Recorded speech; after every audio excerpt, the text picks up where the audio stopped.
Hello everyone, আপনারা সকলেই কেমন আছেন? আশা করি আপনারা প্রত্যেকেই খুব ভালো থাকেন, সুস্থ থাকেন, এই দোয়া সবসময় আল্লাহ তাআলার কাছে আমি করি। তো সবার আগে আপনাদেরকে জানাই আসসালামু আলাইকুম। ঠান্ডা খুব পড়েছে, সেই জন্যে সকালে ঘুম থেকে উঠতে খুব দেরি হয়।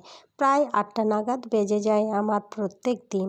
তো সবার আগে উঠলাম, উঠে ফ্রেশ হয়ে আমি রান্নাঘরে আসলাম। এসে বাড়ির প্রত্যেকের জন্যে চা করে ফ্লাস্কে রাখলাম, রেখে আমিও নিজে চাটা খেয়ে নিলাম। এদিকে ছেলে টিউশনে আছে, ওকে বারবার ডাকছি, ও কিন্তু কিছুতেই উঠছে না। বলছে উঠছি আম্মা, উঠছি আম্মা, এই করে যাচ্ছে। আর আপনাদের দাদাভাই তো, ও তো একবার ডাকলে তো হবে না, ওকে 1000বার ডাকতে হবে তারপরে উঠবে। তো বুঝতেই তো পারছেন শীত প্রচণ্ড পড়েছে।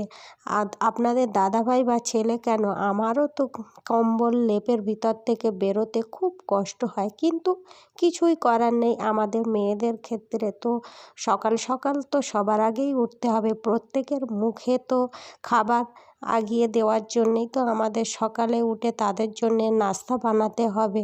তো আপনাদের দাদাভাই তো দোকানে যাবে, আমি যদি নাস্তা না বানিয়ে দিই তাহলে তো ওর সকাল থেকে কিছুই খাওয়া হবে না, এদিকে ছেলেরও কিছুই খাওয়া হবে না। তো প্রথমে আমি পানির কাজে কিছুই হাত দেইনি, প্রথমে আমি চাটা বানিয়ে নিই, তারপরে হয়তো পরোটা কিংবা ডিম টোস্ট করে নিই, পরে আমি পানির কাজে হাত দিই। যাদের বাড়িতে মোটরের পানি ব্যবহার করেন তারা তো বুঝতেই পারছেন যে এই সময় মোটরের পানিতে হাত দিলে মনে হবে যেন হাতটা কেটেই যাচ্ছে, এত ঠান্ডা। তো এদিকে ছেলেকে ডাকলাম, উঠে চলে গেল টিউশনিতে, আর আপনাদের দাদাভাই ও চলে গেল দোকানে। তো তার ফাঁকেই আমি কাজ শুরু করে দিলাম সবাই চলে যাওয়ার পরেই। সবার প্রথমে চলে গেলাম ছাদে। আমার দুতলার ছাদে এইবারে তো জামা কাপড় মেলতে হবে। একতলার ছাদটায় একদমই রৌদ্র আসে না, সেই কারণে দুতলার ছাদে আপনাদের দাদাভাই একটা দড়ি টাঙিয়ে দিয়েছিল, তার দড়িতে প্রচণ্ড ধুলো আছে। শীতের জিনিস মেলতে হবে, দুতলার না মেললে তো একদমই শুকাবে না। দুতলার ছাদের দড়িটা সুন্দরভাবে পানি দিয়ে মুছে রেখে আসলাম, তারপরে ওয়াশিং মেশিনে জামা কাপড়গুলো যেগুলো কাচতে দিয়েছিলাম সেগুলো নিয়েও ওখানে মেলে দিয়ে আসলাম।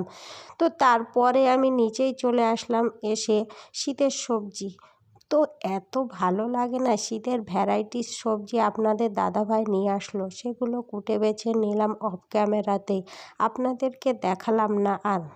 শীতকালে ভ্যারাইটিস সবজি পাওয়া যায়, আর এই ভ্যারাইটিস সবজি একসঙ্গে দিয়ে রান্না করলে পাঁচফোড়ন দিয়ে এত ভালো লাগে না, ওতে মাছও না দিলে ভালোও লাগে। কিন্তু ওর সঙ্গে আমি একটু বড়ি দিয়ে একটা চচ্চড়ি করব আর মাছের ঝাল বানাবো। শীতের সবজি দিয়েই তো এক থালা ভাত খাওয়া হয়ে যায়, শীতকালেই তো খাওয়ার মজা। শীতের সময় যেমন ঠান্ডা লাগে, কিন্তু সেই সঙ্গে কাজ করলে গাটাও গরম হয়, বা খাওয়ার দিক থেকে তো খুবই মজা। আমার মতো কে কে শীতকালে সবজি খেতে ভালোবাসে অবশ্যই একটা কমেন্ট করে আমাকে জানাবেন। তো ওদিকে আমার সমস্ত কোটা বাছা করে নিয়ে, চাল ধুয়ে নিয়ে, সবজি ধুয়ে নিয়ে মার কাছে জোগাড় করে দিলাম। তো এদিকে দেখলাম যে তেলে একদমই তেল ঢালা নেই কৌটোতে, তেলটাও ঢেলে নিলাম। তো তারপরেই আমি চলে গেলাম আমার ঘর মুছতে।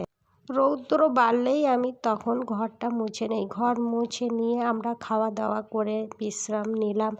তো সন্ধ্যের দিকে আবার উঠলাম, উঠে বাড়ির প্রত্যেকের জন্যে চা বানালাম। আর আপনাদের দাদাভাই কালকে রাত্রে নিয়ে এসেছিল, শীতের সময় তো জয়নগরের খেতে খুব ভালোবাসে আমার আব্বা, তাই আব্বাকে একটা প্লেটে আমি দুটো আর ছোট্ট ছোট্ট গজা, সেগুলো আমি দিয়ে আব্বার কাছে দিয়ে দিলাম যে আব্বা তুমি এখানে বসে বসে খাও। তারপরে আমি চা বানাতে চলে গেলাম। তো কেমন লাগলো আমার ভিডিওটি অবশ্যই আপনারা একটা কমেন্ট করে অবশ্যই জানাবেন। তো আসসালামু আলাইকুম।